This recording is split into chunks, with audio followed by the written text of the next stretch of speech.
వాగ్దానములనిచ్చి నెరవేర్చువాడవు నీవే. నమ్మకమైన దేవా నన్ను కాపాడువాడవు నీవే. నమ్మకమైన దేవా నన్ను కాపాడువాడవు నీవే.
లోకంలో నీలాంటి దైవము లేదు నా యేసయ్య నీలాంటి దైవము లేదు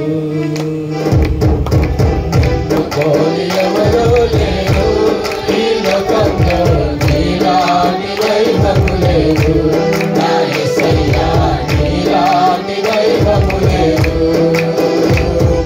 తల్లివి నీవే నా తండ్రివి నీవే నా తోడు నీవే నా నీడ నీవే తల్లివి నీవే నా తండ్రివి నీవే నా తోడు నీవే నా నీడ నీవే నిన్ను పోలి ఎవరు లేరు ఈ లోకంలో నీలాంటి దైవము లేదు నా యేసయ్య నీలాంటి దైవము లేదు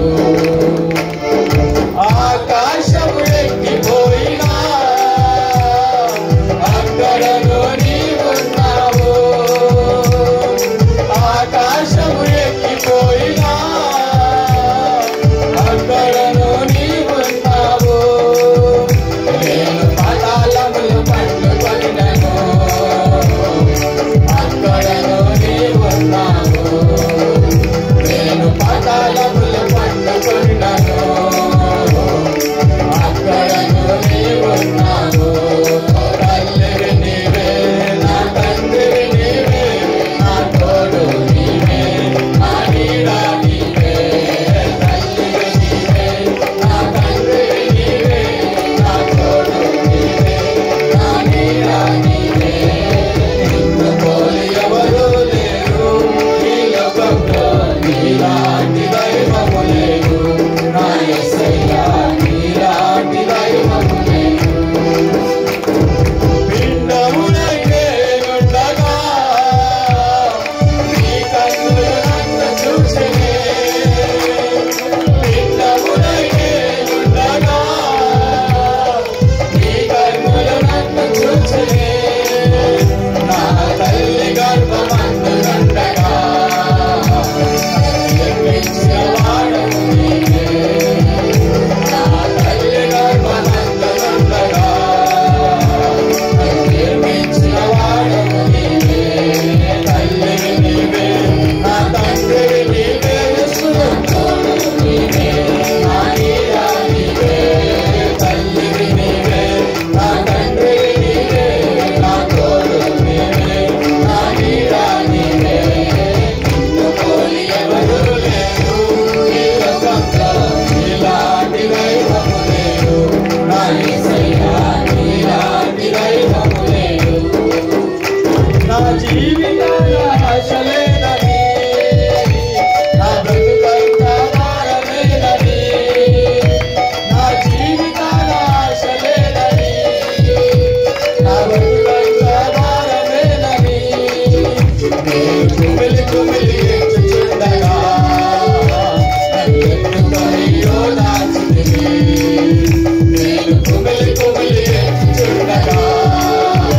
నన్నెత్తుకొనియో దాచితివి తల్లివి నీవే నా తండ్రివి నీవే నా తోడు నీవే నా నీడ నీవే తల్లివి నీవే నా తండ్రివి నీవే నా తోడు నీవే నా నీడ నీవే నిన్ను పోలి ఎవరు లేరు ఈ లోకంలో నీలాంటి దైవము లేదు నా యేసయ్య నీలాంటి దైవము లేదు నిన్ను పోలి ఎవరు లేరు ఈ లోకంలో నీలాంటి దైవము లేదు నా యేసయ్య నీలాంటి దైవము లేదు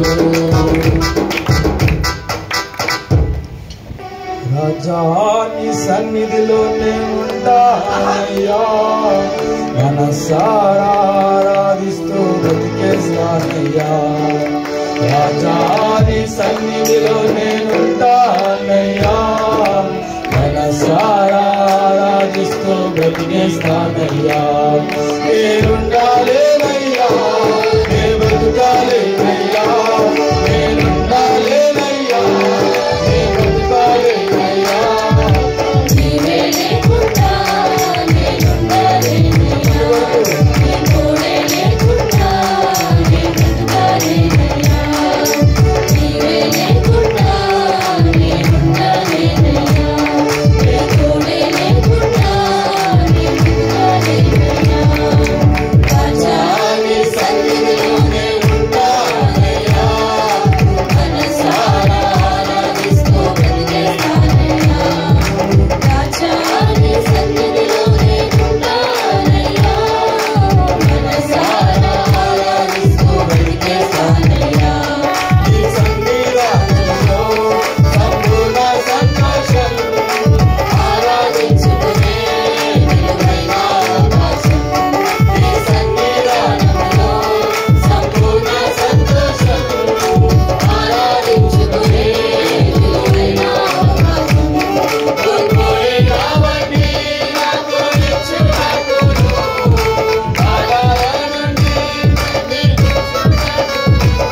నీవు చేసిన మేలకు నీవు చూపిన కృపలకు నీవు చేసిన మేలకు నీవు చూపిన కృపలకు వందనం యేసయ్యా వందనం యేసయ్యా వందనం యేసయ్యా వందనం యేసయ్యా వందనం యేసయ్యా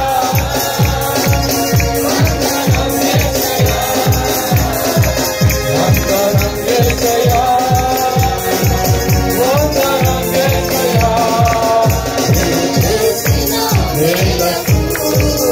నీవు చూపిన కృపలకు నీవు చేసిన మేలకు నీవు చూపిన కృపలకు ఏ పాటి వాడనని నేను నన్నెంతగానో ప్రేమించావు అంచెలంచెలుగా హెచ్చించి నన్నెంతగానో దీవించావు ఏ పాటి వాడనని నేను నన్నెంతగానో ప్రేమించావు అంచెలంచెలుగా హెచ్చించి నన్నెంతగానో దీవించావు వందనం యేసయ్యా వందనం యేసయ్యా వందనం యేసయ్యా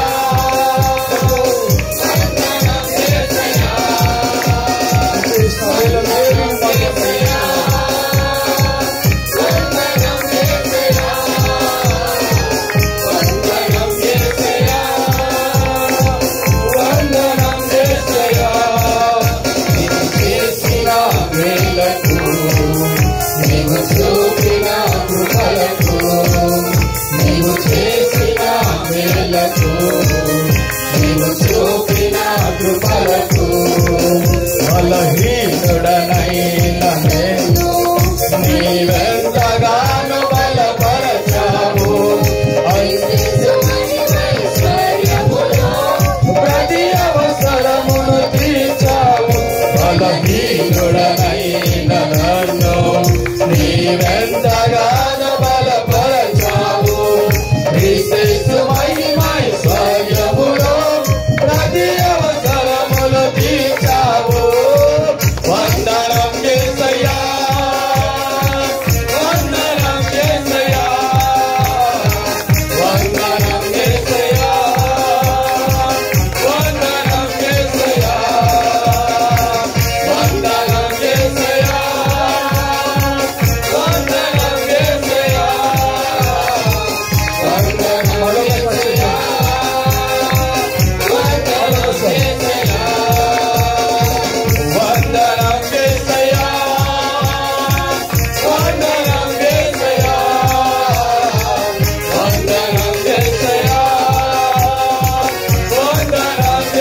యెహోవా నా శత్రువులను నా విషయమై సంతోషింపనీయక నీవు నన్ను ఉద్ధరించి ఉన్నావు. అందుకే నేను నిన్ను కొనియాడుచున్నాను. యెహోవా నా దేవా, నేను నీకు మొరపెట్టగా నీవు నన్ను స్వస్థపరిచితివి. యెహోవా పాతాళములో నుండి నా ప్రాణమును లేవదీసితివి. నేను గోతిలోనికి దిగకుండా నీవు నన్ను బ్రతికించితివి. యెహోవా భక్తులారా ఆయనను కీర్తించుడి. ఆయన పరిశుద్ధమైన జ్ఞాపకార్థ నామమున బట్టి ఆయనను స్తుతించుడి. ఆయన కోపము నిమిష మాత్రముండెను. ఆయన దయ ఆయుష్కాలమంతయు నిలుచును. సాయంకాలమున ఏడుపు వచ్చి రాత్రి ఉండినను ఉదయమున సంతోషము కలుగును. నేనెన్నడు కదలను నా క్షేమ కాలమున అనుకొంటిని. యెహోవా దయగలిగి నీవే నా పర్వతమును స్థిరపరిచితివి. నీ ముఖమును నీవు దాచుకొనప్పుడు నేను కలత చెంది తిని. యెహోవా నీకే మొరపెట్టి తిని. నా ప్రభువా బతిమాలుకుంటుని. నేను గోతిలోనికి దిగిన యెడల నా ప్రాణము వలన ఏమి లాభము? మన్ను నిన్ను స్తుతించునా? నీ సత్యమును గూర్చి అది వివరించునా? యెహోవా ఆలకింపుము, నన్ను కరుణింపుము. యెహోవా నాకు సహాయుడివై ఉండుము.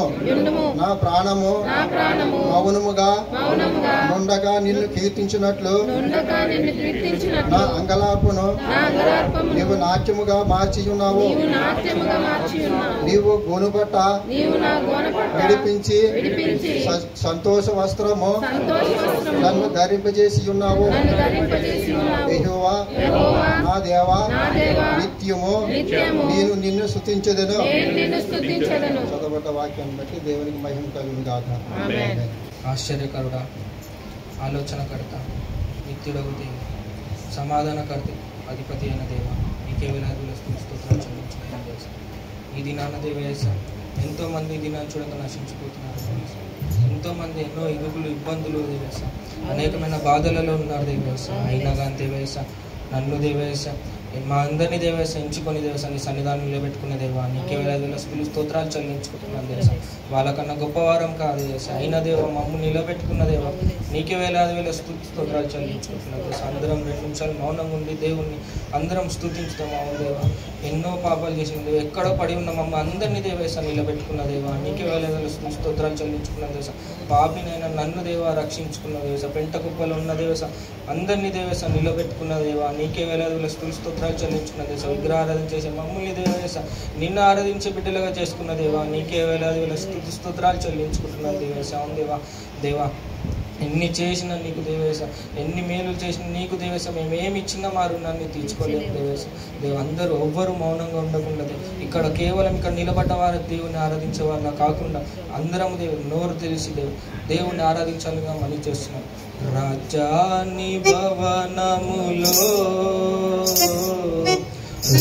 పగలు వేచినందును యేసు రాజాని భవనములో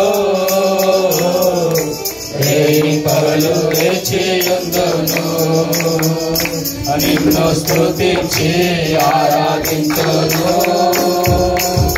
నా చింతలు మరచెదను నిన్ను స్తుతించి ఆరాధించును.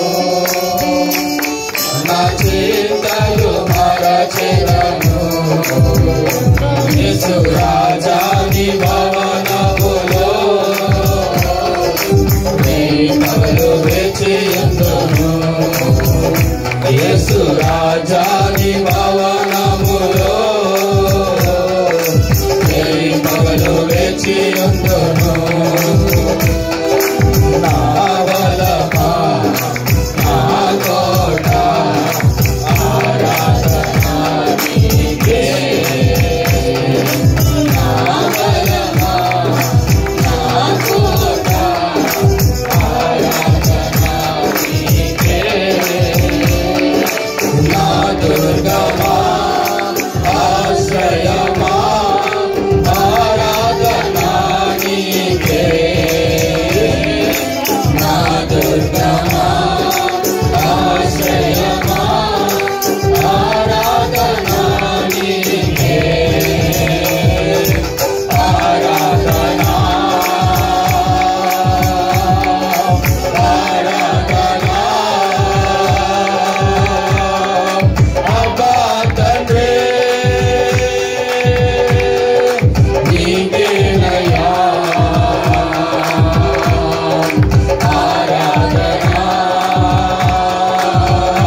స్తుతించి ఆరాధింతును నా చేతలు మరచెదను యేసు రాజాని భవనములో మహిమలు వెచ్చియుందును యేసు రాజాని భవనములో మహిమలు వెచ్చియుందును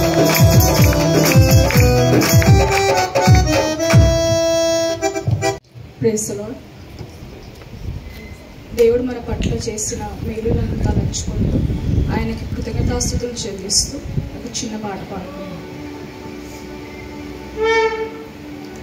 కృతజ్ఞతతో స్తుతి పాడెదం నా యేసునాథా, నాకై నీవు చేసిన మేలుకై కోటి కోటి కృతజ్ఞతలు. కృతజ్ఞతతో స్తుతి పాడెదం నా యేసునాథా, నాకై నీవు చేసిన మేలుకై కోటి కోటి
మాట చెప్తారు. ఆకాశమందు ప్రభువా, 73 కదండి. ఆకాశమందు ప్రభువా నీవు నా కొండగా, లోకంలోనికి ఏది వద్దు ప్రభువా అంటాడు. అక్కడ భక్తుడు నా హృదయం కురిసించిపోయినా నా శరీరం కృషించుకొని నిత్యము నీవు నాకు శ్వాసముగా ఉన్నావు ప్రభు. నువ్వు నా ఆస్తిగా ఉన్నావు, నువ్వు నా ఆస్తి, నా స్వాస్థ్య భాగం, నువ్వు నా పానీయ భాగం, నీవు కదా తండ్రి నా భాగాన్ని కాపాడేది. నేను అందుకే మనం చదువుకుంటూ వెళ్తే ఎన్నెన్ని భాగాలు చెప్తాను. ఎందుకు బాధపడతావు నువ్వు? ఎందుకు చింతిస్తావు? ఎందుకు ఏడుస్తావు? నేను కదా నిన్ను గురించి చింతించేది, నేను కదా నీ గురించి లక్ష్యం చేసేది. నేను లక్ష్యం చేస్తున్నాను, నేను పట్టించుకుంటున్నాను. నీకోసమైన తలంపంతా. మన 800 కోట్ల మందిలో నేను పురుగులాంటి కదా ప్రభు, నీటి సముద్రంలో నీటి పొట్టి కదా, ధూళిని కదా అని అనుకుంటూ ఉండొచ్చు. కానీ భగవంతుని దృష్టిలో నీవు ఒక్కడే ప్రత్యేకంగా ఉన్నాను. మరలా చెప్తాను, నాకు చాలా ఇష్టం ఆ మాటలు చెప్పాలంటే. మీరు ఎప్పుడైనా వేల మందులు చూసుకున్నారా? నీ వేల మందుల ప్రపంచం ఎవరితోటి కాదు. నేను అంత సెపరేట్గా డిజైన్ చేశాడు భగవంతుడు. నన్ను ఎవరు పిలకరిస్తారు, నన్ను ఎవరు లక్ష్యం చేస్తారు, నన్ను ఎవరు పట్టించుకుంటారు అని నేను అనుకుంటూ ఉండొచ్చు. కానీ భగవంతుడు ఆ వేల మందులు చూడండి, నా ఒక్కడికి ఉంటాయి ప్రత్యేక. I am separated, I am only one. మీకు అర్థమవుతాం అన్నమాట. నేను ఒక్కడినే.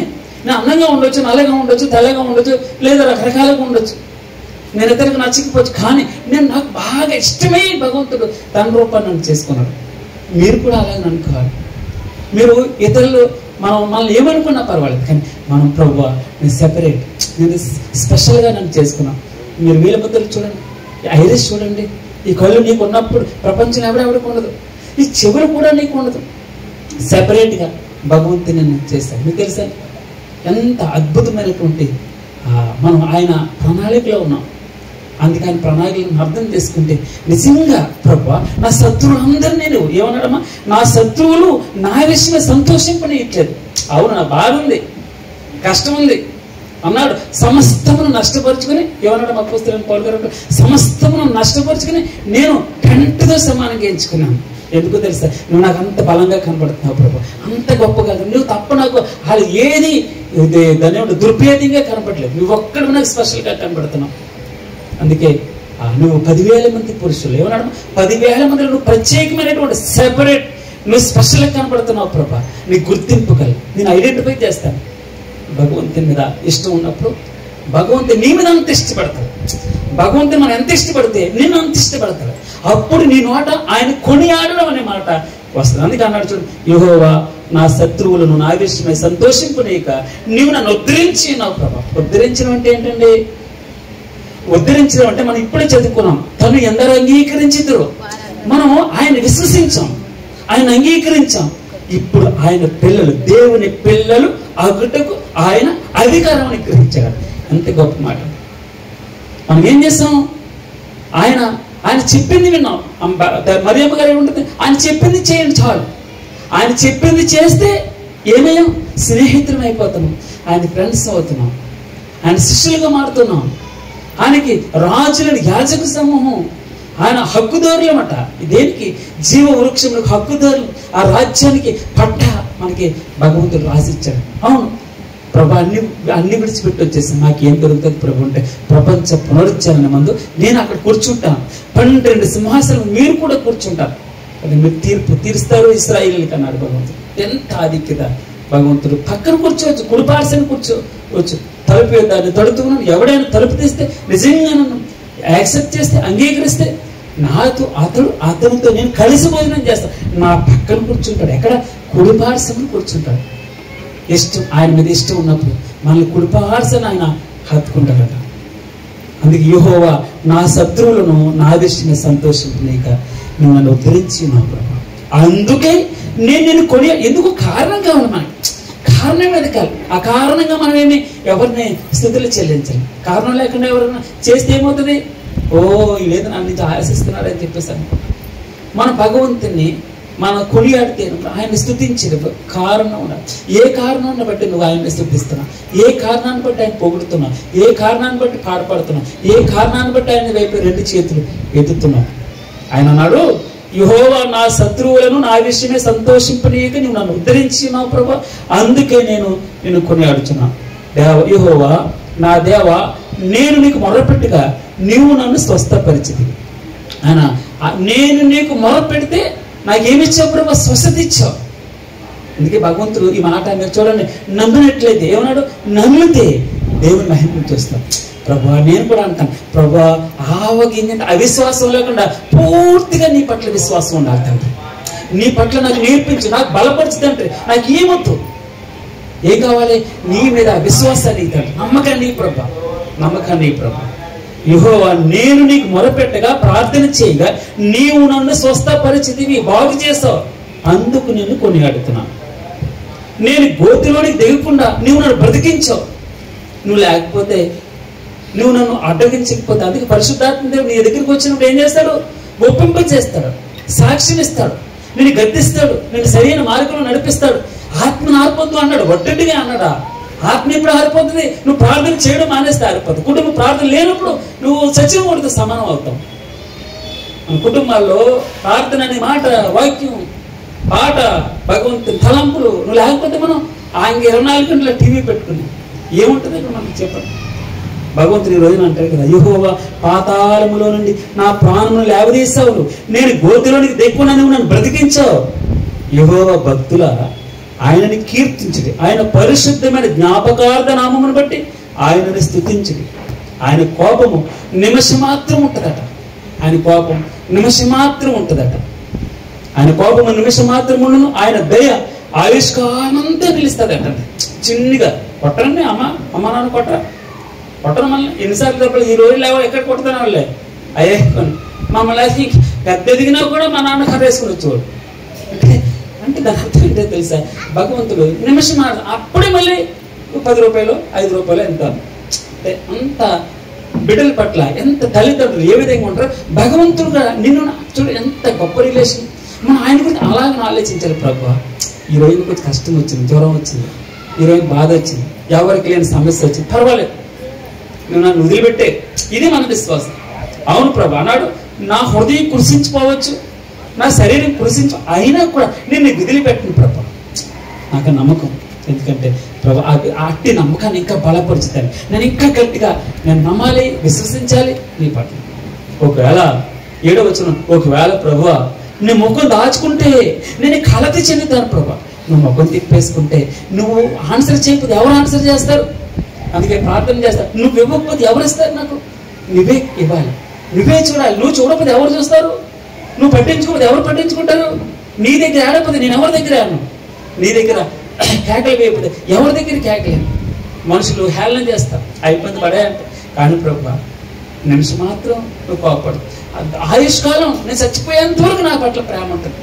మనం అందంగా ఉంటే ఇప్పుడు ప్రేమ ఉండొచ్చు, కొంచెం ముడతలు పడింది అనుకోండి, ఏముంటుందమ్మా ప్రేమ? భగవంతుడు అప్పుడు కూడా నేను అలాగనే ఆలోచిస్తాను. ప్రేయసి అంటాడు. ఎంత మంచి ఆ పరమగీతంలో చూడండి, ఎంత చక్కని లేఖనం ఉంటుందో, ఎంత అద్భుతంగా వర్ణిస్తాడో. ఏమన్నాడమ్మా? ఎంత అద్భుతంగా వర్ణిస్తాడో భగవంతుడు. అంటే మనకి ముసలోళ్ళు అయిపోయి, పనికి రాకపోయి, ఇతరులు పట్టించుకోకపోయి, కానీ భగవంతుడు నిన్ను అంతగా పట్టి లక్ష్యం చేస్తాడు. ఎప్పుడు అదే పడిపోతున్నాను. ఎందుకు తెలుసా? భగవంతుడు నన్ను అందుకే కొనియాడాలి, ఆరాధన చేసేటప్పుడు నన్ను నువ్వు పట్టించుకున్నా ప్రభా. నేను పెద్ద ఇతరులకి ఉపయోగకరంగా పట్టించుకుని అంత స్థితిలో లేకపోవచ్చు, లెక్కలు లేకపోవచ్చు, వాళ్ళకంటే జీతం తక్కువ ఉండొచ్చు, ఎత్తు తక్కువ ఉండొచ్చు, రూపం తక్కువ ఉండొచ్చు, అందం తక్కువ ఉండొచ్చు, ఇది ఇల్లే లేకపోయి ఉండొచ్చు. కానీ ప్రభు నన్ను పట్టించుకుని ధనవంతుడు, భాగ్యవంతుడు ప్రభు. ఎందుకంటే నువ్వు నన్ను పట్టించుకుని, ఇది కాదు నేను ఆరాధన చేయడానికి నాకు అవకాశం ప్రభు. ఎంత ధైర్యాన్ని ఇస్తావు ఆ కుటుంబానికి, ఎంత ధైర్యాన్ని ఇచ్చావు ప్రభు. భరోసా పాట పాడుతుంటే ఎంత భరోసా తండ్రి, ఎంత ధైర్యం అనుకుంటుంది.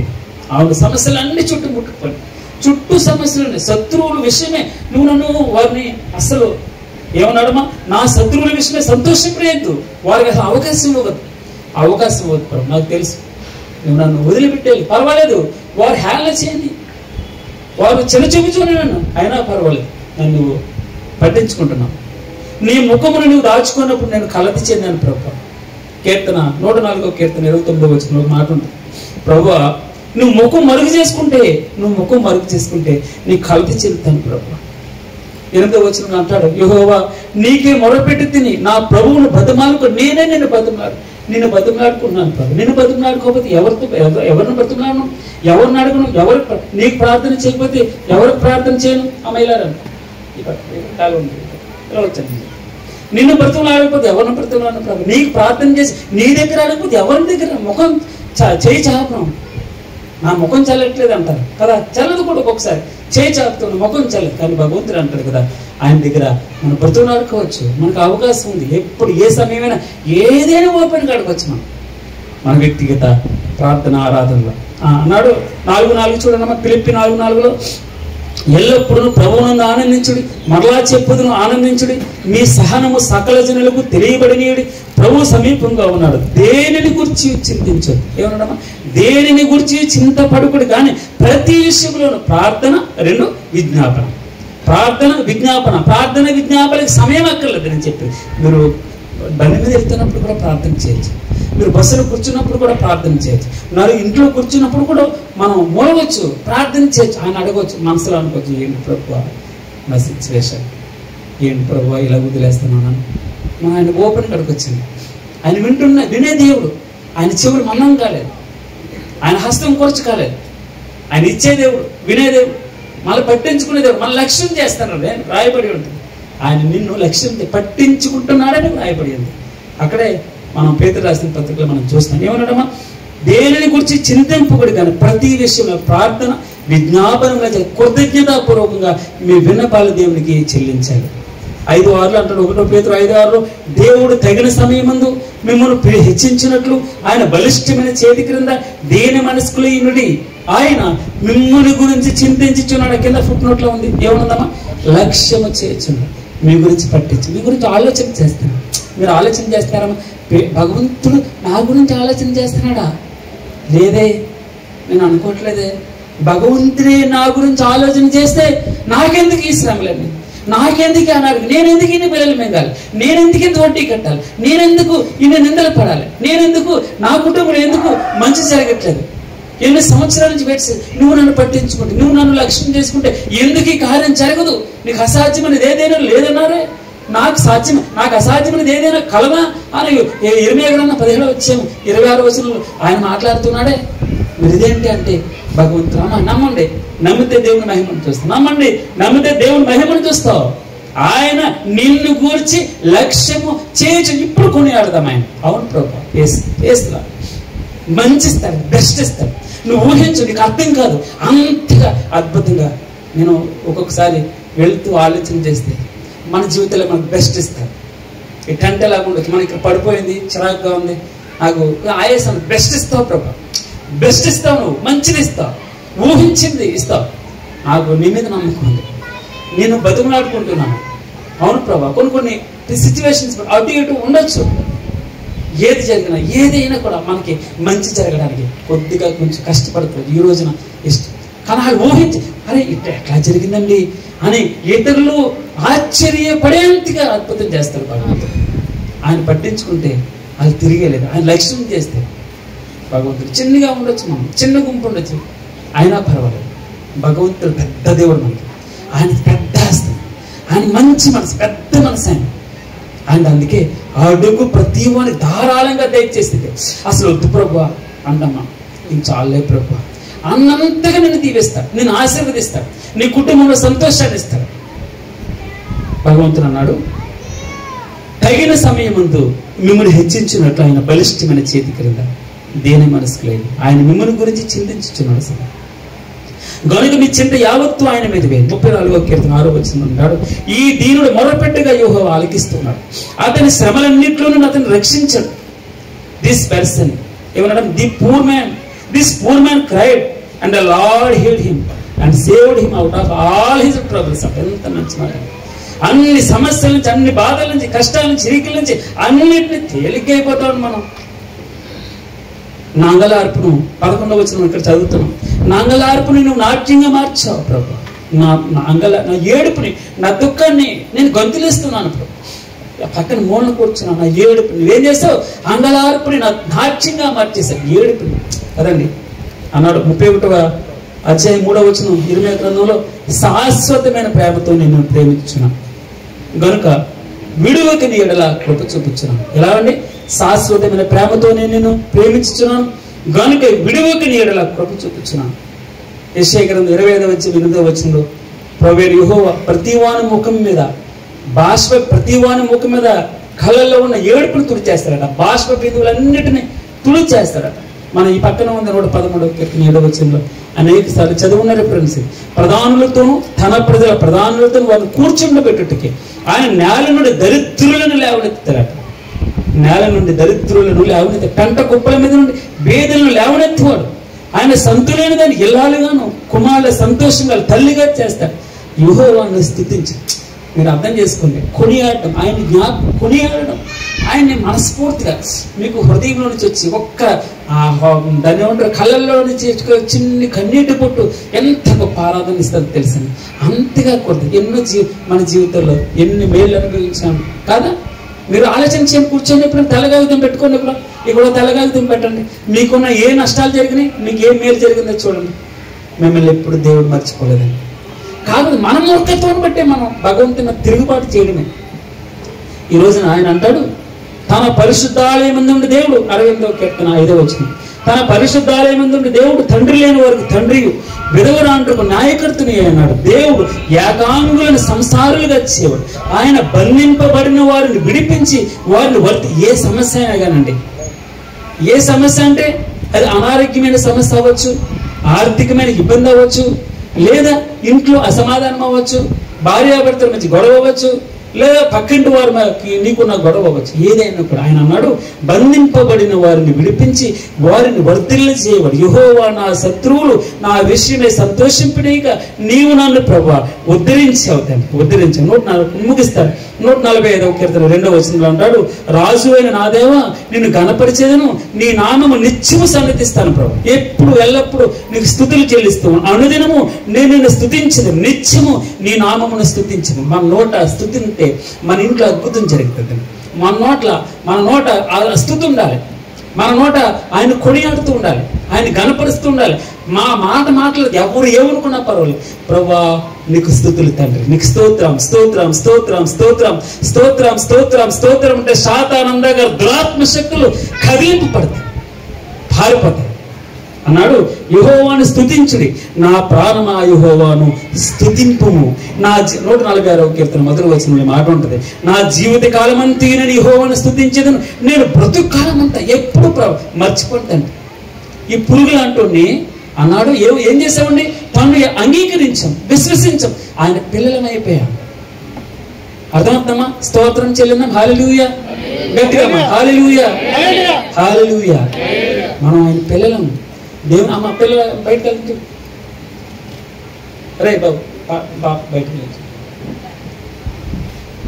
తర్వాత 44వ కీర్తన 8వ వచనం దినమెల్ల మేము దేవుని యందు అతిశయపడుతున్నాం. ఏమన్నాడమ్మా? దినమెల్ల ఉదయం నుంచి సాయంత్రం వరకు ఏం చేస్తున్నాడమ్మా? మేము దేవుని యందు అతిశయపడుచున్నాం, నీ నామమును బట్టి మేము నిత్యము కృతజ్ఞతాస్థుతులు చెల్లించున్నాం, నీకు కృతజ్ఞతాస్థుతులు చెల్లించున్నాం అన్నాడు. దినమెల్లా మేము దేవుని యందు అతిశయపడుతున్నాం, నీ నామమును బట్టి మేము నిత్యము కృతజ్ఞతాస్థుతులు చెల్లించున్నాం. ప్రభువు 71వ కీర్తన 23వ వచనంలో నేను నిన్ను కీర్తించినప్పుడు నా పెదవులను నీవు నియమించిన నా ప్రాణం నిన్ను గురించి ఉత్సాహగానం చేస్తుంది. నిన్ను స్తుతి చెల్లిస్తుంటే నా పెదవులే కాదు ప్రభా, నా హృదయం, నా శరీరం, నా జీవితం సంతోషం వేస్తుంది, గొంతులేస్తుంది అన్నాడు.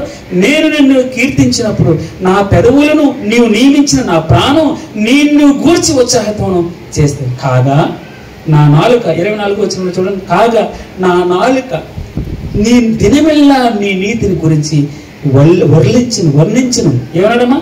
కాగా నా నాలుక దినమెల్లా నీ నీతిని వర్ణించును. 104వ కీర్తన 33వ వచనంలో నా జీవిత కాలమంతయు నేను యెహోవాకు కీర్తన పాడతాను, నేనున్నంత కాలం నా దేవుని కీర్తిస్తానన్నాడు.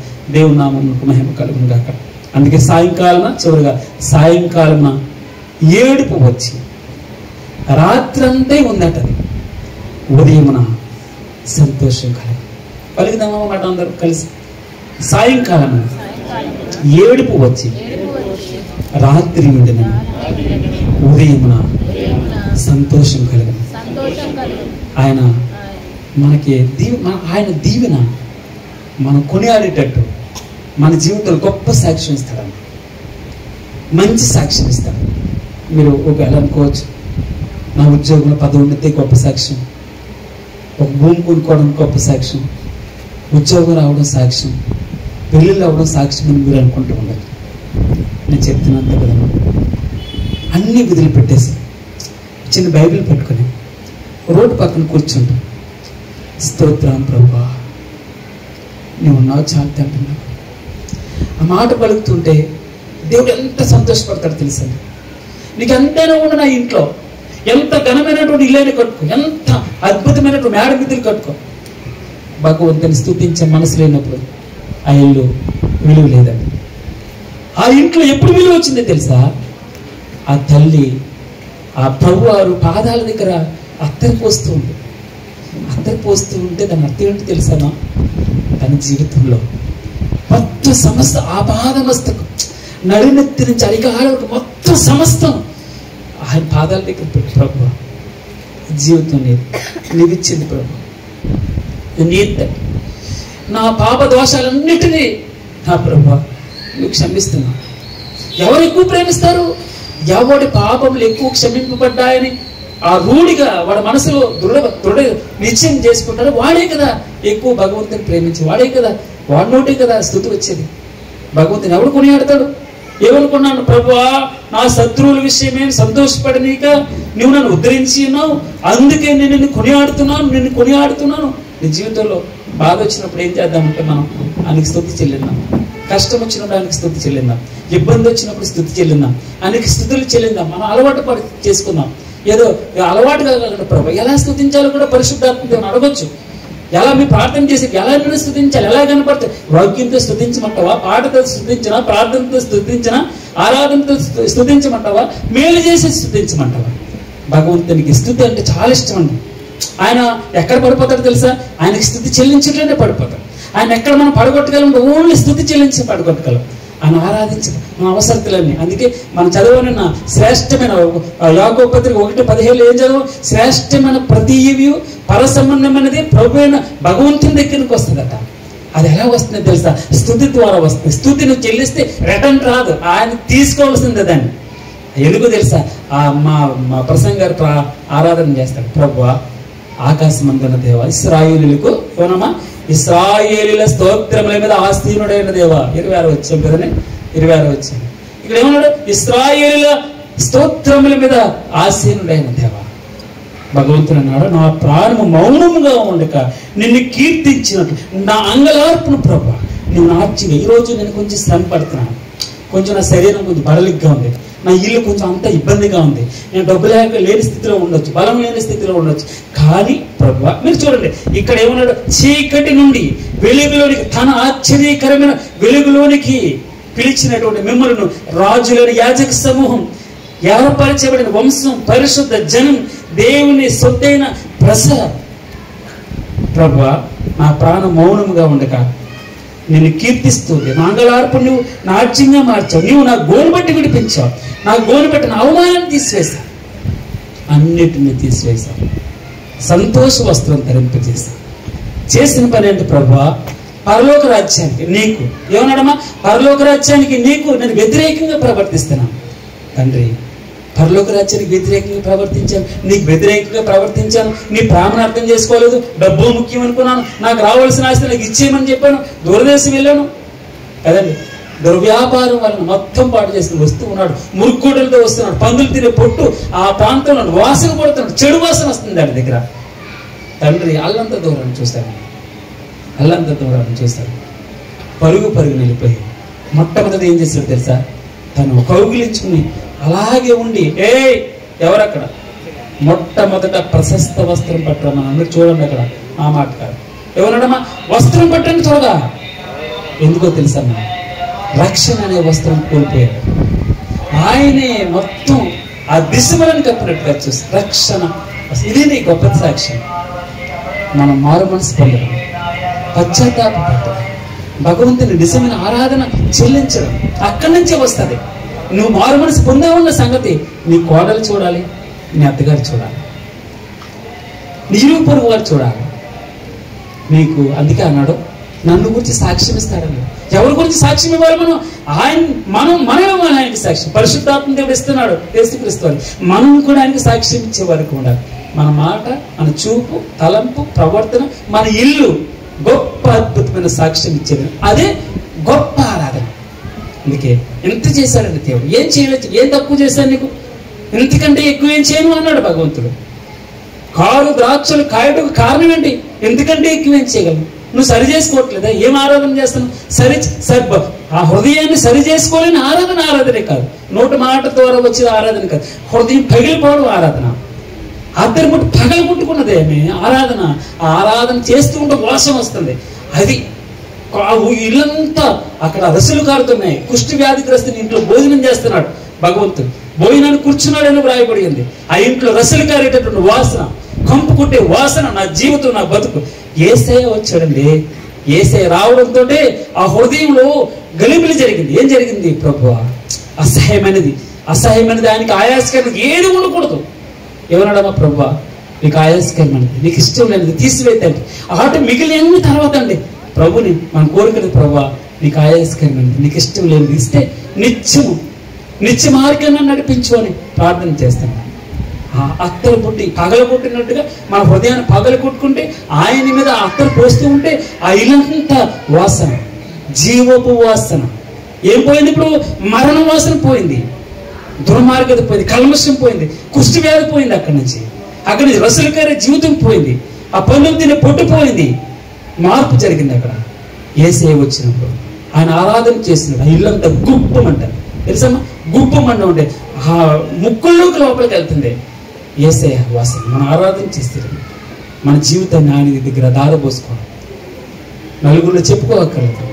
ఒక వ్యక్తిగతంగా కూర్చున్నప్పుడు మన సిచ్యువేషన్ ఎలాగుంది, నా ఇల్లు ఎలాగుంది ప్రభు, ఎలాగ ఆరాధన చేస్తాను, ఎలాగ నేను మహింపరచగలుగుతాను, ఎంతగా తగ్గించుకున్నాను, ఎంతగా చేసి, ఎంతగా నా కోసం, నా పాపం కోసం, నా కోసం నన్ను ఉద్ధరించడానికి, నన్ను ఉద్ధరించాను, నన్ను కూర్చోబెట్టి నిత్య జీవం ఇవ్వడానికి, నీ రాజ్యంలో నీ పక్కన కూర్చోబెట్టుకోవడానికి, ఆ కుటుంబంలో సంతోషాన్ని ఇవ్వడానికి. మన జీవితాల్లో ఆలోచన చేసుకుందాం. కలిసి భోజనం చేయగలుగుతున్నామా? కలిసి ఆరాధన చేయగలుగుతున్నామా? కలిసి ప్రార్థన చేయగలుగుతున్నామా? ఆరాధన చేద్దాం, ప్రభుని మహింపడతాం. కృతజ్ఞతతో స్తుతి పాడెదా నా యేసునాదా, నాకై నీవు చేసిన మేలుకై కోటి కోటి కృతజ్ఞతలు.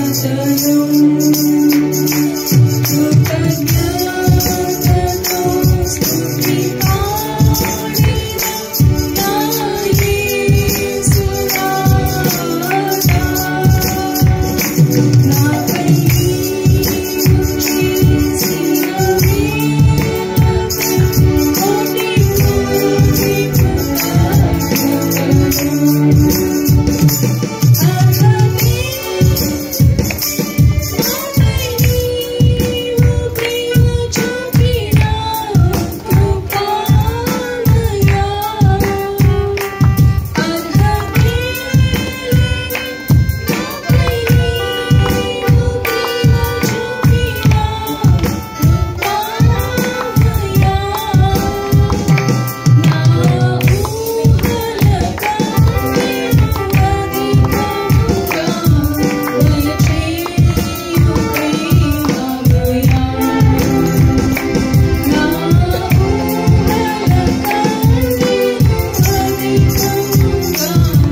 ఈ లోకమునైనను లోకములో ఉన్న వాటినైనాను మీరు ప్రేమింపకుడి అని మనము దేవుని వాక్యంలో మనము చూస్తున్నాం. ఎందుకంటే ఈ లోకంలో ఉన్నదంతా ఏంటంట, శరీరాశ ఒకటి, నేత్రాశ ఇంకొకటి, జీవపు డంబము.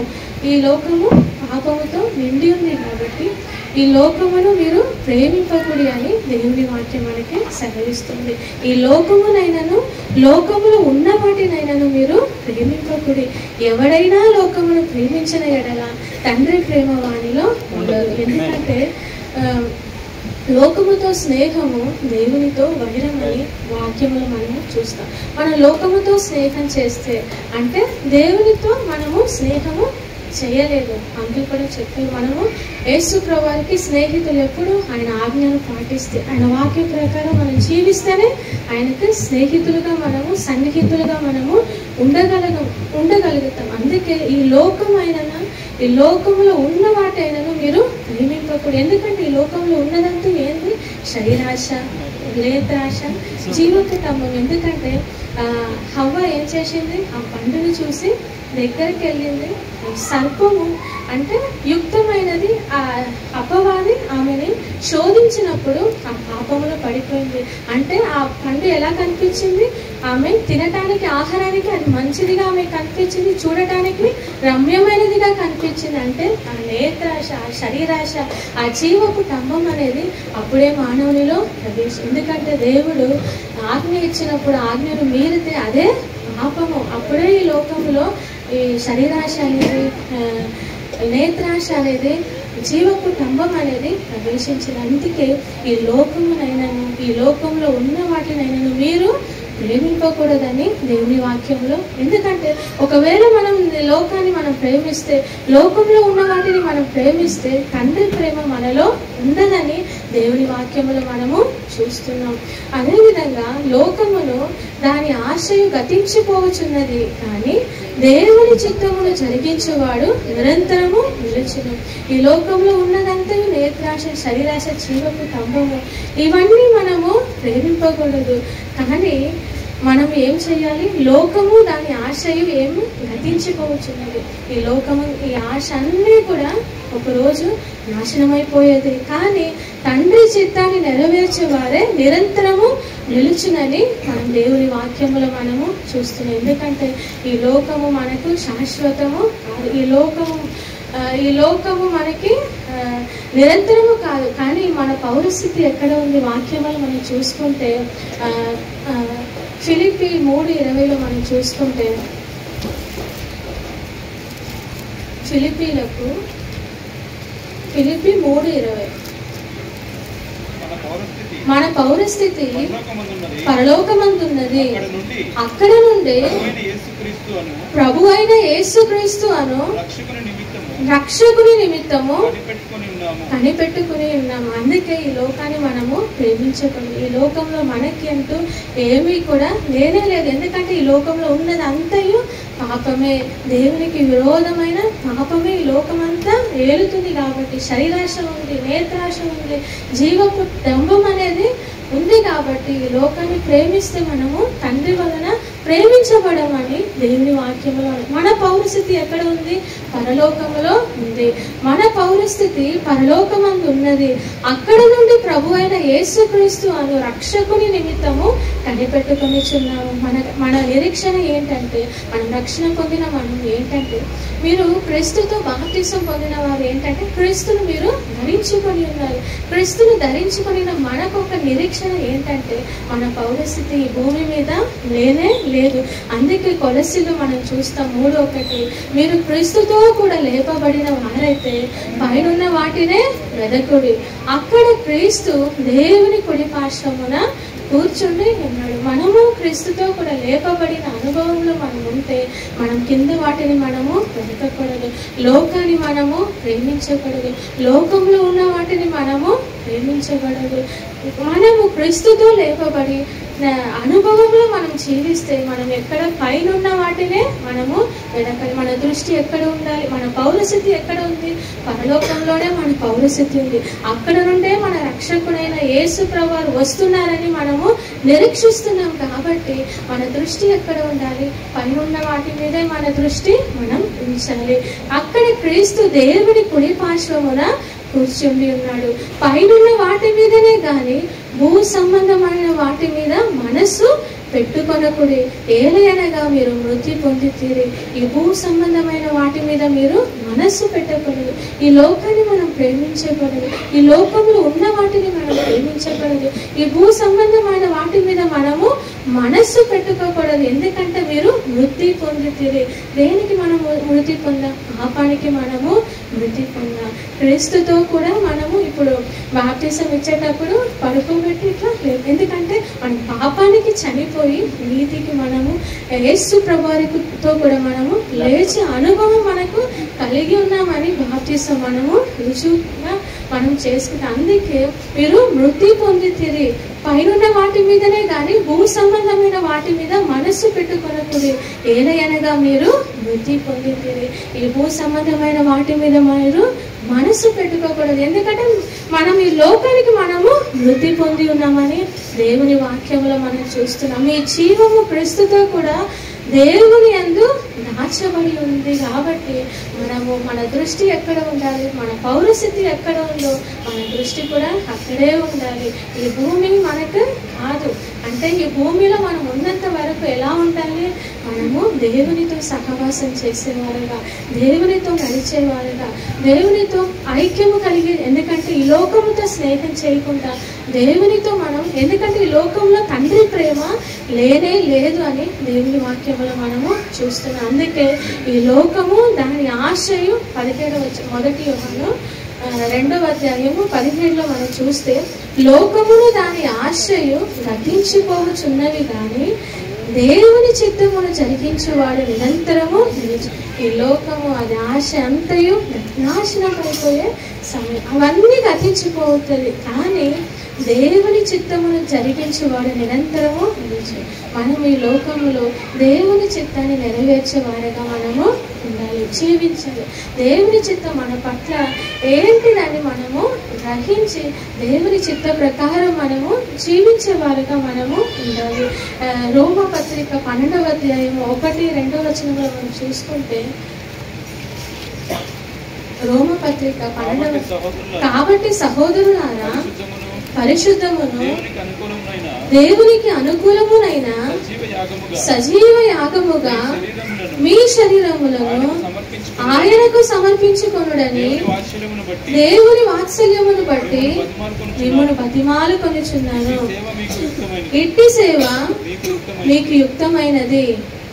ఇక్కడ మనం చూసుకుంటే దేవుని చిత్తముని నెరవేర్చేవారు నిరంతరము నిలిచి. ఈ లోకంలో మన దేవుని చిత్తం నెరవేర్చాలి. ఈ లోకంలో మనము దేవునికి అనుకూలంగా మనము జీవించాలి. ఎందుకంటే ఈ లోకాన్ని మనం ప్రేమించకూడదు, ఈ లోకంలో ఉన్న వాటిని మనం ప్రేమించకూడదు.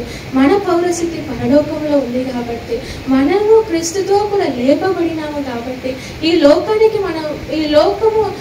మనము మృతి పొందిన జీవితం మనం జీవించాలి. క్రీస్తుతో కూడా లేపబడిన జీవితం, పైనున్న వాటినే మనం దృష్టి పెట్టాలి. కాబట్టి మనం ఎలా జీవించాలంటే, మనము సహోదరులారా, కాబట్టి సహోదరులారా పరిశుద్ధమును దేవునికి అనుకూలమునైన సజీవ యాగముగా మీ శరీరములను ఆయనకు సమర్పించుకోవాలి. మన శరీరాన్ని దేవునికి ఎలా సమర్పించుకోవాలి? సజీవ యాగంగా మనము అప్పుడు పాత నిబంధన గ్రంథములు బలులు అర్పిస్తున్నాం. అంటే అన్నిటినీ ఖండించి దేవునికి దహన బలులుగా అక్కడ అర్పిస్తారు. అంటే మనము కూడా దేవుని బలిపీఠంలో మనము బలిగా సమర్పించుకోవాలి. ఎట్లా? సజీవ యాగంగా మన శరీరాలని. ఎందుకంటే అంకుల్ ఇంతకు ముందే చెప్పారు, మన శరీరమే మనకు శత్రువు, మన శరీరమే మనకు శోధన, మన శరీర ఇచ్చలే, మన శరీరంలో వచ్చే పాపమే మనల్ని పడద్రోస్తుంది. కాబట్టి అవన్నీ మనం జయించాలంటే మన శరీరాన్ని దేవునికి సజీవ యాగంగా మనం ఆయన బలిపీఠం మీద మనం సమర్పించుకోవాలి. అందుకే ఇక్కడ సజీవ యాగముగా మీ శరీరములను ఆయనకు సమర్పించుకొనుడని దేవుని వాత్సల్యమును బట్టి మిమ్మల్ని బతిమాలు కొనుచున్నాను. ఇట్టి సేవ మీకు యుక్తమైనది. ఇట్టి సేవ అనేది, ఇట్టి పరిచర్య అనేది, ఇట్టి సేవ మీకు యుక్తమైనదంటే ఇది దేవునికి అనుకూలమైనది. ఇది దేవుడు మన ఎడల కలిగిన ఒక ముఖ్యమైన ఉద్దేశం. ఎందుకంటే మనం పరిశుద్ధంగా జీవించాలి ఈ లోకంలో మనం జీవించాలి. ఇప్పుడు సముద్రంలో ఉప్పు ఉంటుంది కదా, ఎందుకంటే సముద్రపు నీళ్ళు ఎలా ఉంటుంది, ఉప్పుగా ఉంటుంది. కానీ మనం చేపల్ని తింటాం కదా, చేపలు ఎంత మాత్రం ఉప్పు ఉంటుందా? ఉప్పు ఉండనే ఉండదు, అంతే కదా.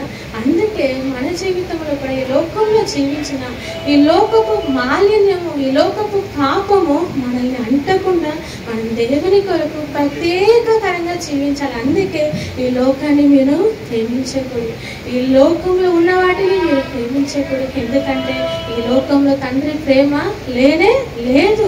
అందుకే దేవుని చిత్తాన్ని నెరవేర్చువాడే నిరంతరము కూడా నిలిచును. కాబట్టి మనం ఏం చేయాలి?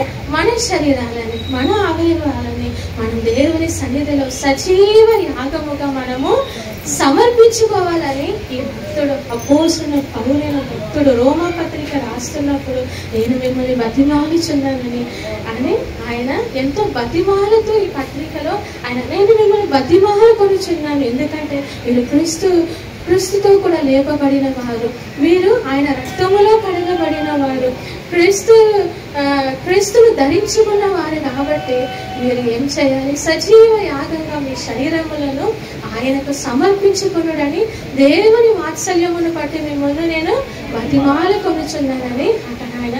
ఈ లోక మర్యాదను మీరు అనుసరించకూడదు. దేవునికి ఉత్తమమైనది ఏది, అనుకూలమైనది ఏది, సంపూర్ణమైన దేవుని చిత్తం మీద పరీక్షించి తెలుసుకున్నట్లు మీ మనస్సు మారి నూతన మకుట వలన రూపాంతర పొందుడి. దేవుని చిత్తం, ఆయనకు అనుకూలమైనది ఏది, ఆయన పరిశుద్ధమైనది ఏది, సంపూర్ణమైనది ఏది, దేవుని చిత్తం ఏదో మనం పరీక్షించి తెలుసుకోవటానికి మన మనస్సు మారాలంట, మనం రూపాంతరము చెందాలంట.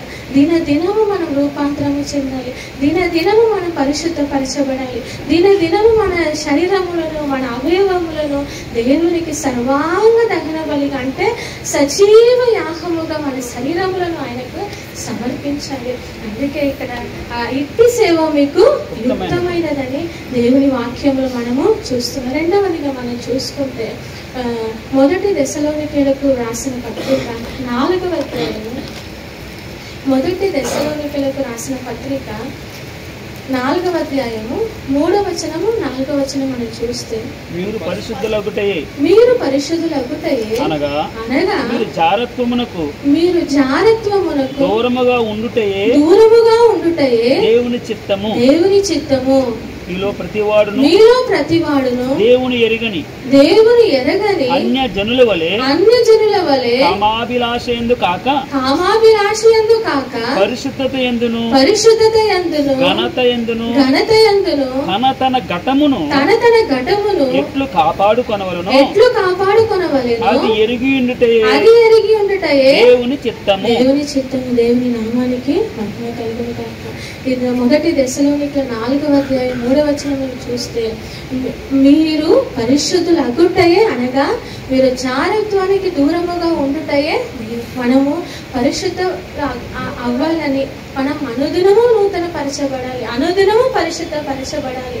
జారత్వానికంటే ఈ లోక పాపానికి, ఈ లోక మాలిన్యానికి మనము దూరముగా ఉండాలనేదే మన పట్ల దేవుని యొక్క ముఖ్యమైన ఉద్దేశం, ఆయన చిత్తం. మనం పరిశుద్ధంగా మనం ప్రత్యేకంగా మనం అన్ని జనుల వల్లే అందరితో కలిసి మనము జీవించకూడదు, మనకంటూ ఒక ప్రత్యేకత అనేది ఉండాలి. అందుకే పరిశుద్ధులు అగుటయే దేవుని యొక్క చిత్తము.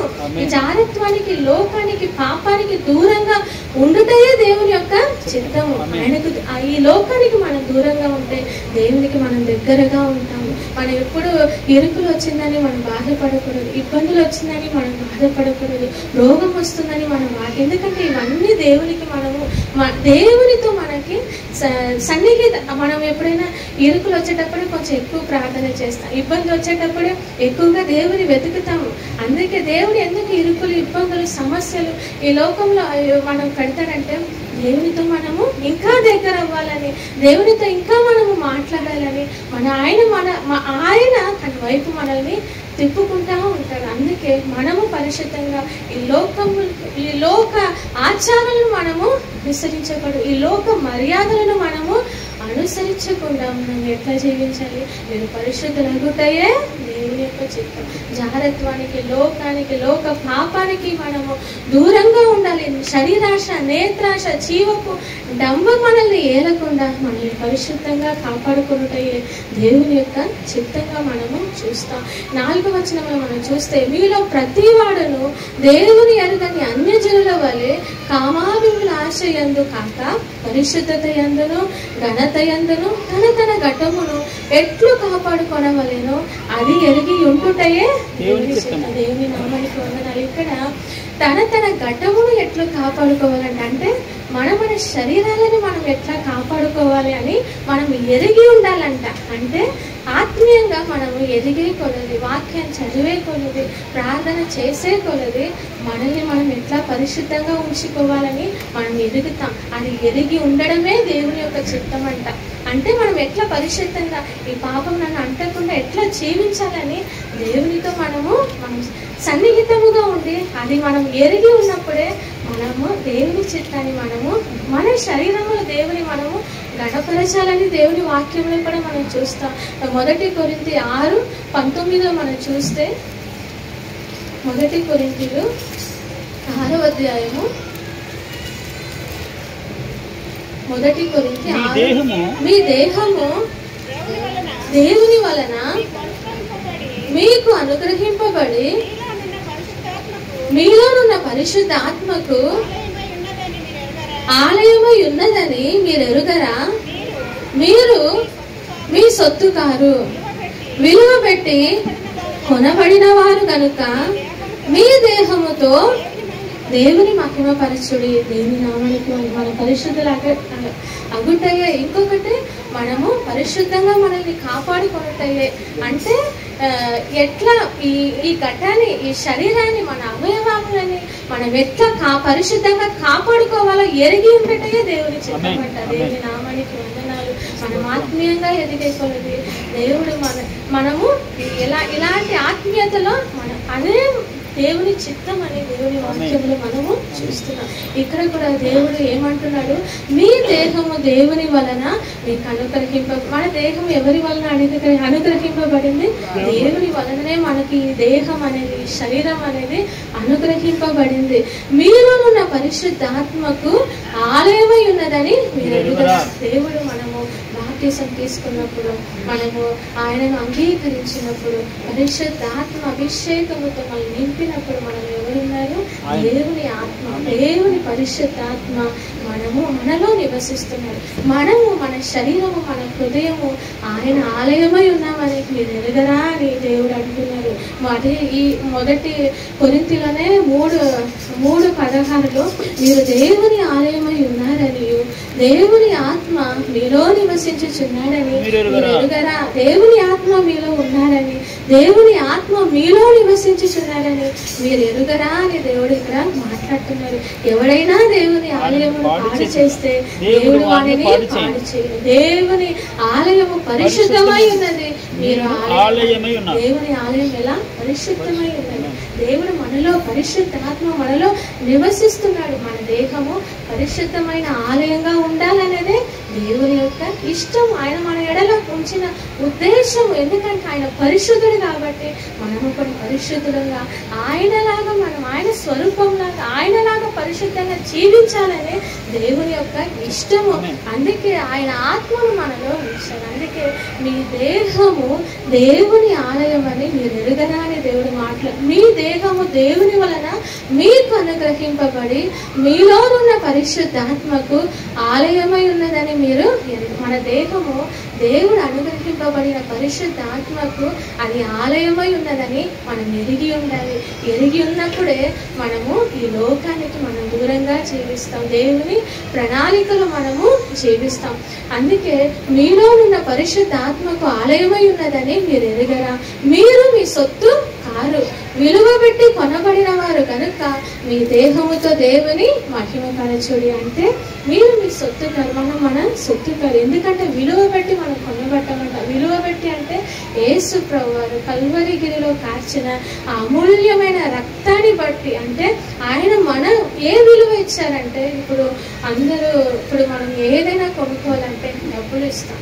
ఎంతో ప్రశస్తమైనది కొనాలంటే, ఇంకా విలువ కలిగినది కొనాలంటే ఇంకా ఎక్కువ డబ్బులు ఇస్తాం. కానీ దేవుడు డబ్బులతో, అంటే పేతుల్లో కూడా ఉంటుంది కదా, క్షయమైన వస్తువులతో దేవుడు మనల్ని బంగారముతో కానీ వెండితో కానీ దేనితో మనల్ని కొనలేదు. కానీ ఆయన అమూల్యమైన రక్తాన్ని చిందించి మనల్ని కొన్నారు. కాబట్టి మనము విలువ బట్టి కొనబడిన వారము కనుక మన దేహముతో మనం ఎవరిని మహిమపరచాలంటే దేవుని మహిమపరచాలి. మనం ఏది చేసినా మనము దేవుని మహిమపరిచే వారంగా మనము మన దేహముతో ఆయనను మహిమపరచాలి. అందుకే ఈ ఘటాన్ని ఎట్లా పరిశుద్ధంగా కాపాడుకోవాలో అది దేవుని యొక్క చిత్తము. ఈ లోకానికి మనం దూరంగా ఉండడం, పరిశుద్ధులుగా ఉండడం దేవుని యొక్క చిత్తంగా ఉన్నదని, దేవుని యొక్క ఉద్దేశంగా ఉన్నదని మనం చూస్తాం. అందుకే దావీదు కూడా పాపం చేసి దేవుని సన్నిధికి దూరంగా వెళ్ళినప్పుడు తాను ప్రార్థన చేస్తాడు కదా. 51వ కీర్తనలో మనం చూసుకుంటే దేవా, మొదటి వచనము, దేవా నీ కృప చొప్పున నన్ను కరుణింపు అని అక్కడ దావీదు ప్రార్థన చేయడం అనేది మనం చూస్తాం. 51వ కీర్తన, దేవా నీ కృప చొప్పున నన్ను కరుణింపు, నీ వాత్సల్య బాహుళ్యము చొప్పున నా అతిక్రమములను తుడిచివేయము, నా దోషము పోవునట్లు నన్ను బాగుగా కడుగుము, నా పాపము పోవునట్లు నన్ను పవిత్రపరచుము, నా అతిక్రమములు నాకు తెలిసే ఉన్నవి, నా పాపం ఎల్లప్పుడు నా ఎదుటనున్నది. నీకు కేవలము నీకే విరోధముగా నేను పాపము చేసి ఉన్నాను, నీ దృష్టి ఎదుట నేను చెడుతనము చేసి ఉన్నాను. ఇక్కడ మనం చూస్తే దావీదు అంటాడు కదా, నీకు కేవలము ప్రభువా, నీకే విరోధంగా. మనం పాపం చేస్తే ఎవరికి విరోధంగా? ప్రభువా నీకు కేవలం నీకే విరోధముగా నేను పాపము చేసి, నీ దృష్టి ఎదుట ప్రభువా నేను చెడుతనము చేసి ఉన్నాను ప్రభువా అని. దేవా నీ కృప చొప్పున నన్ను కరుణించుము, నీ వాత్సల్య బాహుళ్యము చొప్పున నా ప్రతి ఒక్క అతిక్రమాన్ని నన్ను తుడిచివేయము ప్రభువా. ఎందుకంటే పాపం చేసినప్పుడు, ఆయన సన్నిధికి దూరం అయిపోయినప్పుడు ఆయన సన్నిధిని మనము అనుభవించలేము. అందుకే ప్రభువా నీ సన్నిధిలో నుండి నన్ను త్రోసివేయకుము, నీ పరిశుద్ధ ఆత్మను నా యుద్ధ నుండి తీసివేయకము, నీ రక్షణానందము మరలా నాకు పుట్టించము, సమ్మతి గల మనసు కలుగజేసి నన్ను దృఢపరచుమని తను దేవుని దగ్గర పశ్చాత్తాపడుతూ కన్నీటితో దేవుని ప్రార్థన చేస్తున్నాను. తాను పాపం చేసేటప్పుడు నీకు ప్రభు, నీకు విరోధంగా నేను పాపం నన్ను క్షమించు ప్రభు, నీ సన్నిధానం నుండి నన్ను త్రోసివేయకుని పరిశుద్ధాత్మను నా యొద్ద నుండి తీసివేయకని దేవుని ఎంతగానో కన్నీటితో ఆయన ప్రార్థన చేయడం అనేది మనము చూస్తాం. అందుకే మన శరీరాన్ని మనము సజీవ యాగంగా ఆయనకు సమర్పించుకోవాలి. దేవునికి ఉత్తమమైనది, ఆయనకు అనుకూలమైనది, దేవుని చిత్తమేదో పరీక్షించి తెలుసుకోవాలని, మన మనస్సు మారి ప్రతిరోజు మనం నూతనపరచబడాలని మనము దేవుని వాక్యంలో మనము చూస్తున్నాం. అదేవిధంగా మొదటి యోహాను రాసిన పత్రిక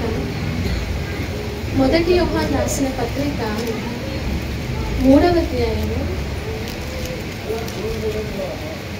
అధ్యాయము 2వ వచనంలో మనం చూస్తే, ప్రియులారా ఇప్పుడు మనము దేవుని పిల్లలమై ఉన్నాము, మనం ఇక ఏమవుదుమో అది ఇంకా ప్రత్యక్షపరచబడలేదు కానీ ఆయన ప్రత్యక్షమైనప్పుడు ఆయన ఉన్నట్టుగానే ఆయనను చూతుము గనుక ఆయనను పోలి ఉందుమని ఎరుగుదుము. ఆయన యందు ఈ నిరీక్షణ పెట్టుకుని ప్రతి వాడును ఆయన పవిత్రుడై ఉన్నట్టుగా తన్ను పవిత్రునిగా చేసుకొనును. దేవుని నామానికి వందనాలు. ఇక్కడ మనం చూస్తే ప్రియులారా, ఇప్పుడు మనము దేవుని పిల్లలమై ఉన్నాము. మనం ఇప్పుడు ఎవరు? దేవుని పిల్లలుగా మనం ఉన్నాము. మనం ఇంకా ఏమవుదుమో అది ఇంకా ప్రత్యక్షపరచబడలేదు. కానీ ఆయన ప్రత్యక్షం అయినప్పుడు ఆయన ఉన్నట్టుగానే ఆయనను చూతుము గనుక, అంటే యేసుప్రభు మధ్యాకాశంలో వచ్చేటప్పుడు ఆయన ప్రత్యక్షపరచబడేటప్పుడు ఆయన ఉన్నట్టుగానే మనం ఉంటామంట. దేవుని నామానికి ఆయన ఉన్నట్టుగానే మనం ఉంటాము. అందుకే ఆయన ఉన్నట్టుగానే ఆయనను మనము చూతుము గనుక ఆయనను పోలి ఉందుమని మనము ఎరుగుదుము. అందుకే మనం ఎలా ఉండాలి?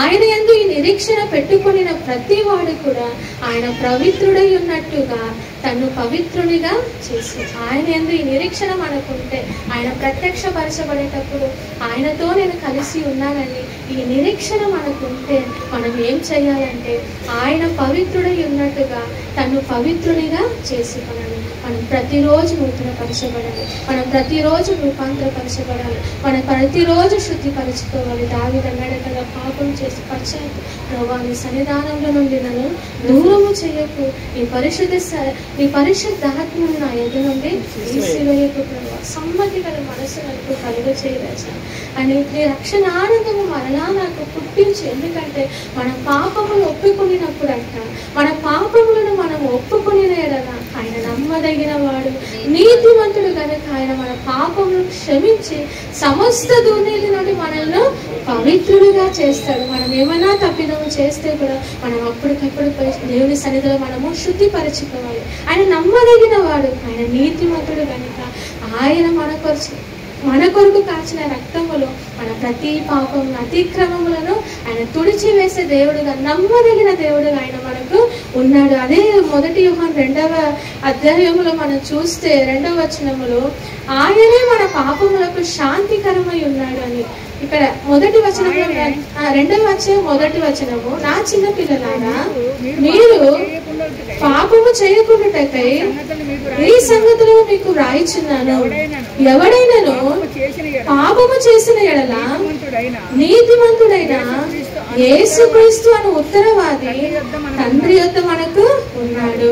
అంటే యేసుక్రీస్తు అనే ఉత్తరవాది కింద మనం చూస్తే యేసుక్రీస్తు అనే ఆదరణకర్త మనకు ఉన్నాడు. మనము ఒకవేళ మనం ఏమైనా తప్పిదము చేసేటప్పుడు ప్రతిరోజు ఆయన సన్నిధిలో ప్రభువా సజీవ యాగంగా సమర్పిస్తున్నాము ప్రభువా, నీ సన్నిధిలో నుండి నన్ను త్రోసి నీ రక్తంలో కడుగు ప్రభు అంటే ఆయన నమ్మదగిన వాడు, ఆయన నీతిమంతుడు, మన కొరకు ఆయన ఉత్తరవాదిగా, ఆయన ఆదరణకర్తగా ఆయన ఉన్నాడు. కాబట్టి ఆయనే మన పాపములకు శాంతికరమై ఉన్నాడు. మన పాపములకు మాత్రమే కాదు సర్వలోకములకు ఆయన శాంతికరమై ఉన్నాడు. కాబట్టి మనం ఏం చేయాలి?